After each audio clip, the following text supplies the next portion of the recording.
này tuân chụp ở cho nên hey ChatGPT mangin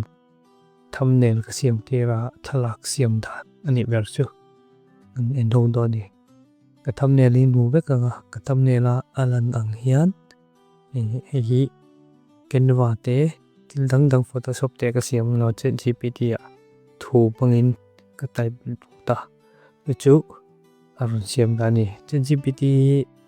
bani phone da po kan pan thei veka ni computer ka ngai lo Google tang kan search tuk la lo mai chuan create a base animate ti hanin ka kala chuan nge thu kha ka type ta ChatGPT-4 image creator yang kan ka dia chuan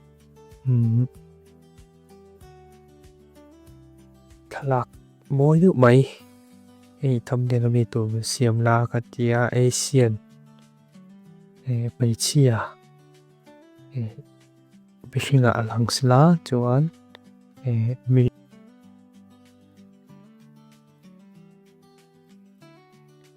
ChatGPT Mizo ti ka injection chuan chuba ka chuan how to create image in ChatGPT ti ka lang box ka do chu ka zia ti ka zia ka se ka han zia ka han siam do na atu tu sa min prom ka lo zia ka wa chuan ka time non le zia thala